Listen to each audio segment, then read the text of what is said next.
so far only among the top leadership, it's only Biden and the Clintons. They have endorsed her. Barack Obama, Nancy Pelosi, they have not yet endorsed her. So it's still an open game. Even with Vice President Kamala Harris, or any other party nominee, the trajectory will not change towards worse. Rather, it will only be better.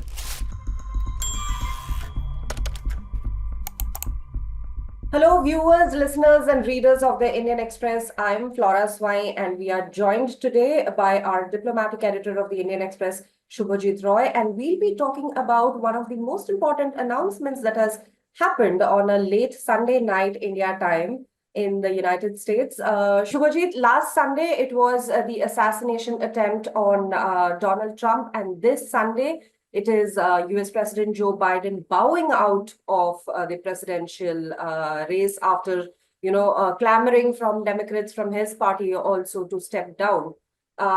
What do you have to say? What's been going on? Well, ever since US President Biden's sort of disastrous performance at the presidential debate against former President Donald Trump took place on 27th of June, there have been sort of pressure has been going on on Biden to withdraw from the race, citing his age, his competence, his sort of his gaffes and fumbles actually accelerated that process. So, over the last few weeks, we saw several prominent Democratic sort of congressmen, senators, governors, they coming out and saying, first privately and then some publicly as well, for him to quit the race. The last sort of straw was, from former President Barack Obama and former House Speaker Nancy Pelosi, both very respected leaders in the Democratic fold, to also nudge Biden to bow out of the race.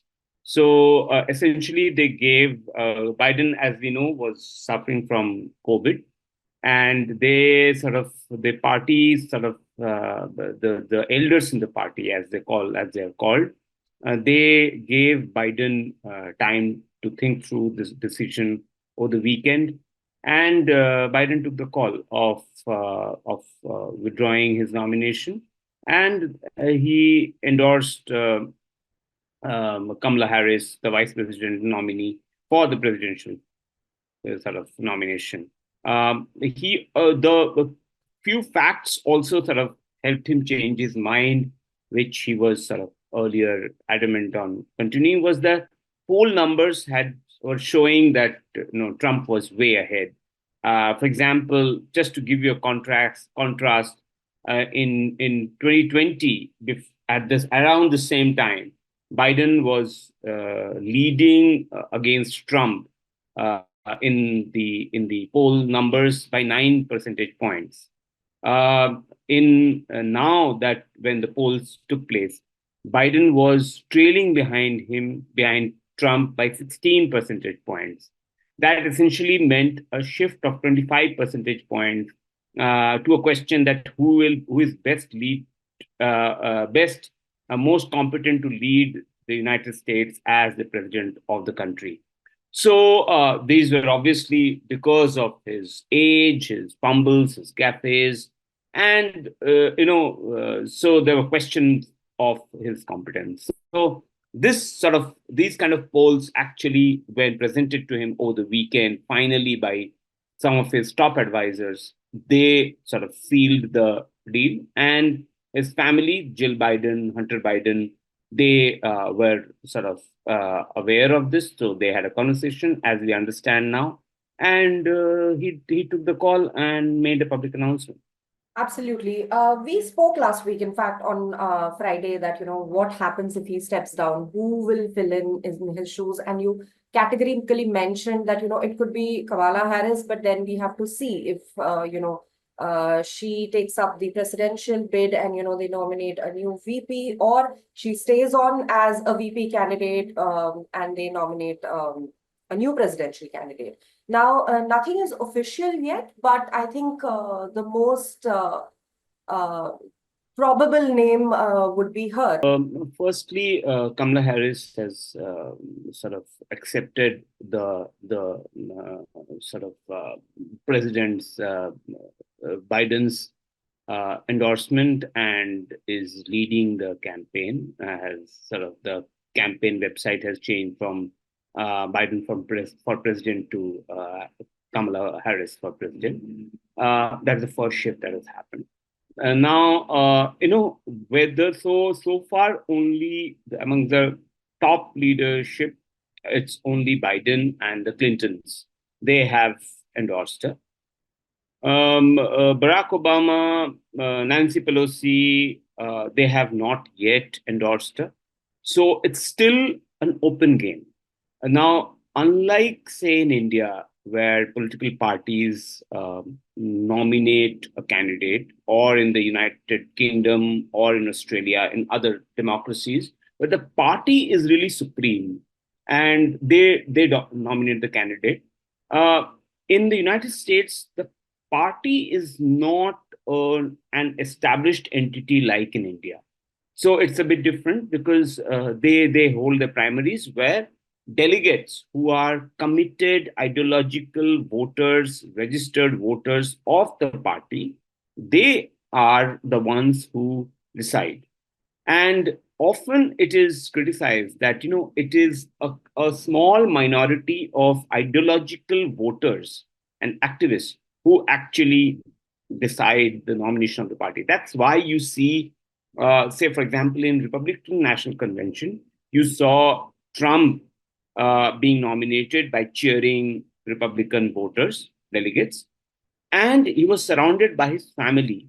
And no former Republican president or a major leader from the Republican fold were there at the RNC. So essentially, the party is run by these what's called political entrepreneurs and operatives in the United States system. So right now, Kamala Harris has the edge, has the advantage, but it will depend on the other big guys in the party who they want to be either the presidential candidate or the vice presidential nomination to go to either Kamala Harris or to go to someone else. Kamala Harris has the advantage of being first woman of color, being to be on the ticket. She also has the African American heritage from her father's side, the Indian American heritage from her mother's side. So these are the two sort of community votes that one could feel that she would be able to tap into.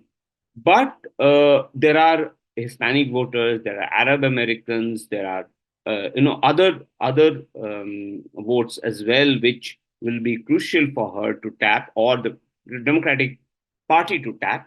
So the Democratic Party's sort of veterans will have to look at her winnability, her electability vis-a-vis Trump or someone else, a new name, which is better poised to defeat Trump Vance in the presidential campaign. So that will determine sort of her position, whether she stays on the presidential ticket or she continues to be the vice presidential nominee and someone else becomes the presidential nominee. So I think that sort of we will see in the next few weeks being sealed, because the Democratic National Convention is scheduled to be held in Chicago from August 19th to 22nd. So we'll see before that, we'll see names and being floated, being sort of endorsements coming in for other names. So we'll have a better understanding of who is on the ticket and where is Kamala Harris on the ticket. Absolutely. Shubhajit, there have been a lot of world leader reactions also. newly elected UK PM Keir Starmer has commented. He has taken to social media and sort of thanked Biden and spoke about him stepping down. So has Australian Prime Minister Anthony Albanese. Justin Trudeau has also spoken. At the same time, Israeli President has spoken, and also Volodymyr Zelensky of Ukraine.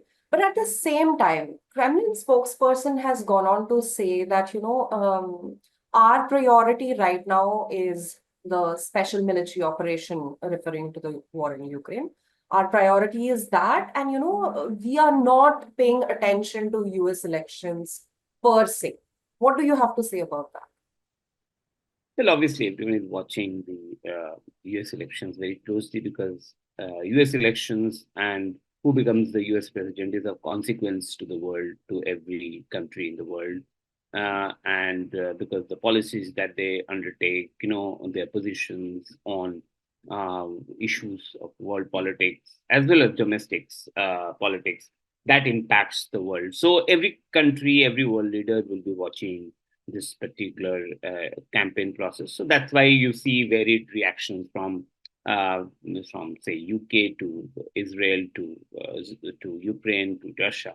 We'll see. There'll be much more clarity once they have the names of the two candidates on from the Democratic side, and only after that, only after the DNC finalizes and gives its stamp of approval, then we will see the real sort of race picking up. Although it's very a bit late in the day because earlier when uh, sitting US presidents have bowed out of the race, they did it pretty early in the campaign. And now it's a pretty late stage in the campaign that the that President Biden chose to bow out. Earlier, Lyndon B. Johnson also took that decision, but he had done it pretty early on in his campaign. So there's a time issue that the Democrats would be fighting against a deadline of only 3 months, 2 to 3 months before the presidential elections take place.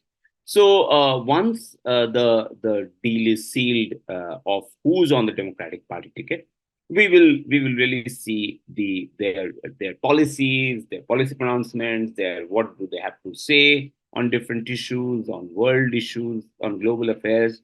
So the world would be much more in a better position on to assess what do they stand for and what are they looking for in case these Democratic nominees come to power. Absolutely. So it hinges on the two names that the Democratic Party will announce. But at the same time, let's say hypothetically, Kamala Harris becomes the nominee, and and she has a vice presidential candidates. And even if she goes on to win, what do you think this means for India? Or how is it looking for us when it comes to Indo-US ties? Well, India's ties over the last 2 decades, two and a half decades, have really transformed. And I always say this that you can call um, uh, five people for dinner: Bill Clinton, George W. Bush, Barack Obama, Donald Trump, and President Biden. If you call these five people for dinner at your home, they would probably disagree on every single thing on the planet, from immigration to Russia to China to every single thing. But if there's one issue on which they will agree on, is on better Indo-US ties. So, so that dinner table conversation will be unanimous in presenting a future Indo-US tie should is a partnership for bilaterally as well as better for the world. So I think so. Even if tomorrow Kamala Harris, so what the point I'm trying to say is that the support for better Indo-US ties has been bipartisan, whether there will be a Republican president or a Democratic president. Um, uh, so from the Democratic side, whether VP Kamala Harris becomes the president or stays on as the vice president, and they return to power, the policies will not change substantially. Yes, there'll be nuances that they will change, and there are friction points, there are pain points that they would have. While they would have convergences on technology, on economy, on better trade, more open sort of more cooperation to take on China. But there will be differences when it comes to, say, handling Russia, or the issue of, say, immigration, how India sees it, and how India wants it to be more open, and what US policy would be.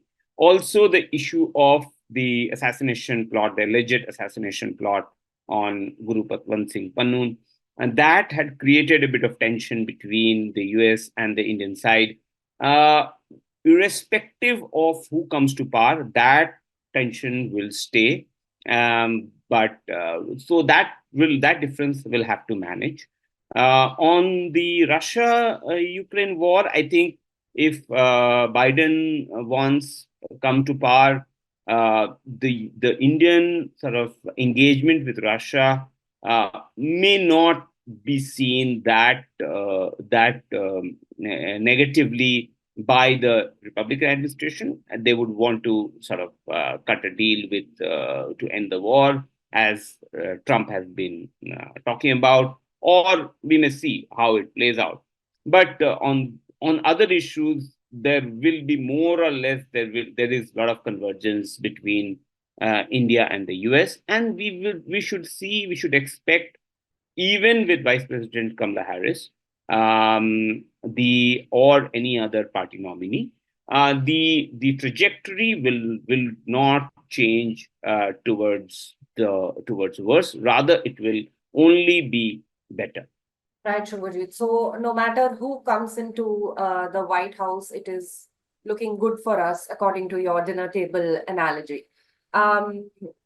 Most importantly, all eyes now turn to the DNC that you said is slated to be held in Chicago from 19th to 21st of August. And, we'll have a clarity on both the names that the Democrats will nominate for the upcoming November 5th US elections. Thank you for speaking to us, Shubhajit.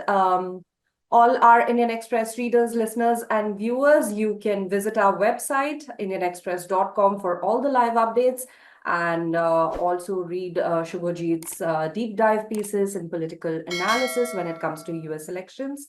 Thank you for joining us. Thank you, Shubhajit.